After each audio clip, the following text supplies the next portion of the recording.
Emperor Frederick convoked his barons and knights. He asked, "Who will follow me wherever I go?" The most ardent have prepared themselves. They have sworn faith and fidelity. More prudent ones asked, "Where it is the emperor leads them to?" The emperor replied, "To conquer the Holy Land, Deus vult." "Your Imperial Majesty," said the bishop, "His Holiness the Pope has excommunicated you. You must not go on a crusade." "Didn't he excommunicate me because I did not go last year?" asked the emperor. "Should have thought about that before you angered the Pope, my lord." Frederick squeezed his fist in anger. "Just wait, Pope Gregory," he thought. "It will soon be your turn." Then the emperor ordered, "We sail tomorrow. God wills it."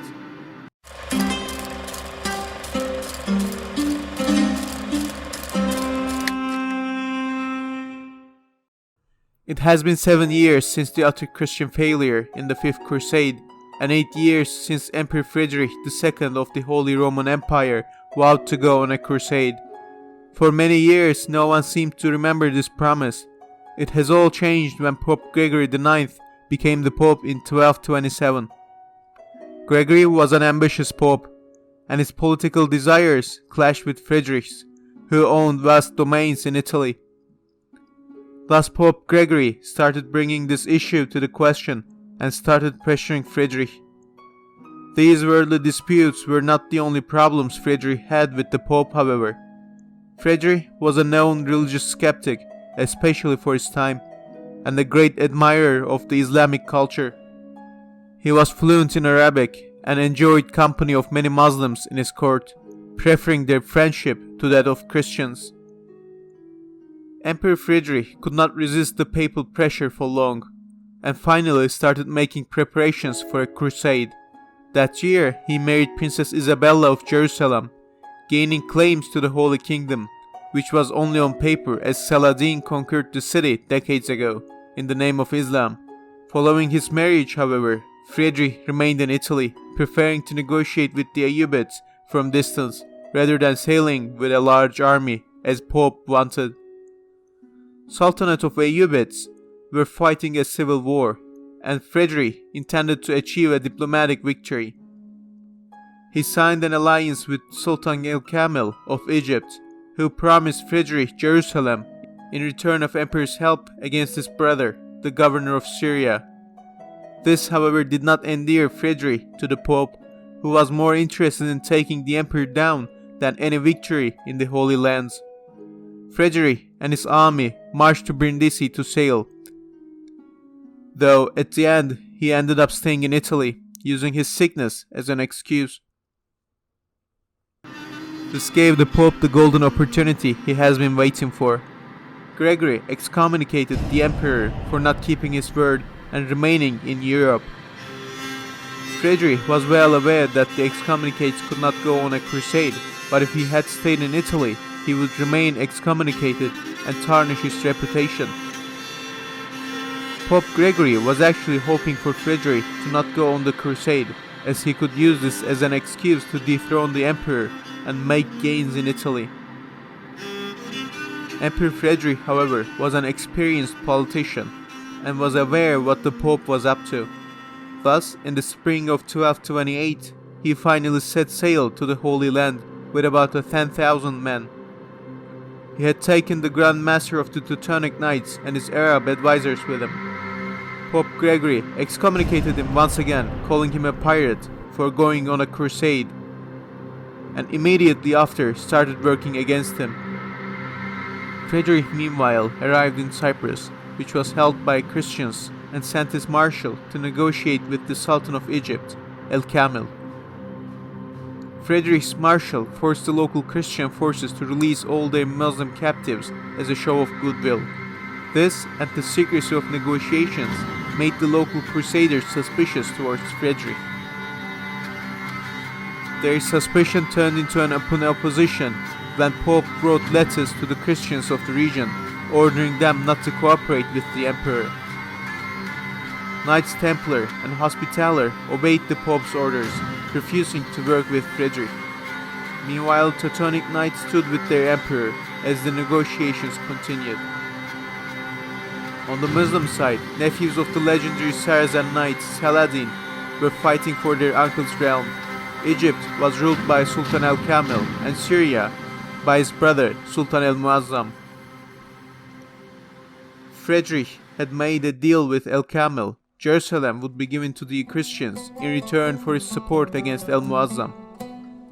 A Muslim Sultan was allying with Crusaders against his brother, and history was once again proving that religion and even family were insignificant when it was a matter of political gains. However, when Frederick finally reached the Holy Lands, al-Muazzam had died of sickness, leaving no reason for al-Kāmil to hold up his end of the deal. Frederick had landed in Accra. When the Sultan heard that the mightiest emperor of Latin Europe landed in his shores, he panicked and marched on Nablus with a great army. Frederick's diplomats were greeted in a friendly manner, and Sultan al-Kāmil sent many camels and an elephant to Frederick. As the Holy Lands were controlled by al-Muazzam formerly, al-Kāmil was eager to sign an alliance with the Crusaders. Now, with the death of his brother, Syria was al-Kāmil's own land, and he wasn't willing to give it up. When he tried to discard the previous treaty, Emperor Frederick threatened the Sultan with war, and the Sultan backed down. At the end, Sultan and the Emperor reached an agreement. According to the treaty, Kingdom of Jerusalem was restored. The city was divided between Muslims and Christians, and many castles were given to the Christendom. Frederick thus entered Jerusalem victorious, though was not welcomed by many. Pope ordered all Christians to reject this treaty. Patriarch of Jerusalem banned Christians from entering the city, as it was conquered by an excommunicate. However, this did not stop the emperor and the Germans from celebrating. Emperor Frederick crowned himself as the King of Jerusalem with a lavish coronation. Though many refused to recognize his claims, even in his glory, Frederick could not gain the support of the church or the locals. During his presence in Jerusalem, Frederick wanted to visit some holy sites under Muslim administration and set on with a handful of guards with him. Templars sent a messenger to Sultan al-Kāmil, telling him about Frederick's trip and advising him to capture the emperor so the Sultan could get back Jerusalem in return of emperor's freedom. Al-Kāmil, however, did not do what Templars wanted, but instead ordered the emperor to be welcomed warmly and informed him of the Templar plot. This started one of the rare examples of a friendship between Christian and Muslim monarchs. In his later years, Frederick would proudly tell that there is no man on earth that is dearer to him than the Ayyubid Sultan in many occasions, years after this crusade. In Lombard revolts of 1230s, Frederick threatened the rebels of inviting his dear friend Sultan to Italy to deal with them in his stead. Meanwhile, Muslims of the Holy Land were amazed that many of Emperor's sovereigns were Muslims, who would constantly join prayers in mosques. Frederick feasted with Muslim poets for several days in Jerusalem, enjoying their company as a fan of Islamic poetry. However, his days of pleasure were not to be. Soon after, Frederick got news from Italy. Pope Gregory was invading his domains in Sicily. Thus, Emperor Frederick hastily made preparations and returned to Europe. Frederick had gone and done what 5 crusades before him could not do: take Jerusalem. And he achieved this with the opposition of the Christian world and without fighting a single battle, fully deserving his nickname, the Wonder of the World. Unfortunately for Christendom, they failed to capitalize on Frederick's diplomatic gains due to petty opposition and infighting. Frederick spent the rest of his reign in Italy fighting border wars with the Pope.